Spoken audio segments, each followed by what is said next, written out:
ലോകം ചർച്ച ചെയ്യുന്ന എപ്സ്റ്റീൻ ഫയൽസിലെ ആ നിഗൂഢ സ്ത്രീ ഗിസ്ലെയ്ൻ മാക്സ്വെല്ലിന്റെ ഞെട്ടിക്കുന്ന കഥ. എപ്സ്റ്റീൻ ഫയൽസിലെ ഏറ്റവും പേടിപ്പെടുത്തുന്ന പേര് ജെഫ്രിയുടേതല്ല, അതൊരു സ്ത്രീയുടേതാണ്.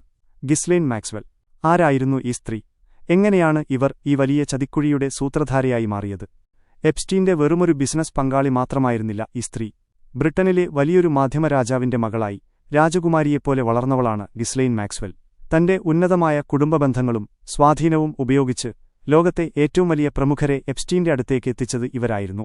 എപ്സ്റ്റീന്റെ കറുത്ത സാമ്രാജ്യത്തിലെ യഥാർത്ഥ മാഡം ഇവരായിരുന്നു എന്ന് പറയേണ്ടിവരും. പാവപ്പെട്ട കുടുംബങ്ങളിലെ പെൺകുട്ടികളെ കണ്ടെത്തി അവർക്ക് നല്ല ഭാവിയും മോഡലിംഗ് അവസരങ്ങളും വാഗ്ദാനം ചെയ്ത് എപ്സ്റ്റീന്റെ കെണിയിലേക്ക് എത്തിക്കുന്ന പ്രധാന ജോലി ചെയ്തിരുന്നത് മാക്സ്വെലായിരുന്നു. ഒരു പെൺകുട്ടിയെന്ന നിലയിൽ തങ്ങളെ ചതിക്കില്ല എന്ന വിശ്വാസമാണ് പലരെയും ഈ കെണിയിൽ വീഴ്ത്തിയത്.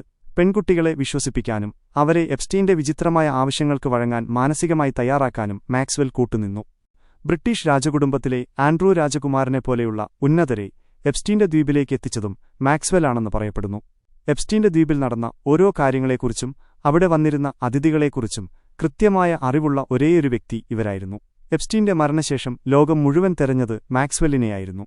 കാരണം ആ രഹസ്യ ഡയറികളിലെ എല്ലാ സത്യങ്ങളും അറിയാവുന്ന ഏകസാക്ഷി ഇവരായിരുന്നു. വർഷങ്ങൾ നീണ്ട ഒളിച്ചുകളിക്കൊടുവിൽ 2020 ഇവർ പിടിയിലാകുന്നത്. പ്രായപൂർത്തിയാകാത്ത പെൺകുട്ടികളെ കടത്തിയതിനും ചൂഷണത്തിന് കൂട്ടുനിന്നതിനും അമേരിക്കൻ കോടതി ഇവരെ 20 വർഷത്തെ തടവിന് ശിക്ഷിച്ചു. എപ്സ്റ്റീൻ മരിച്ചെങ്കിലും മാക്സ്വെൽ ഇന്നും ജീവനോടെയുണ്ട്. പക്ഷേ അവർ ഒളിച്ചുവെച്ചിരിക്കുന്ന രഹസ്യങ്ങൾ ഇപ്പോഴും പല പ്രമുഖരുടെയും ഉറക്കം കെടുത്തുകയാണ്. ഇതുകൊണ്ടും തീരുന്നില്ല എപ്സ്റ്റീൻ ഫയൽസിലെ ഞെട്ടിക്കുന്ന വിവരങ്ങൾ. ഇതിൽ എങ്ങനെയുമാണ് അമേരിക്കൻ പ്രസിഡന്റുമാരുടെ പേരുകൾ വന്നത്? അടുത്ത എപ്പിസോഡിൽ നമുക്ക് കാണാം.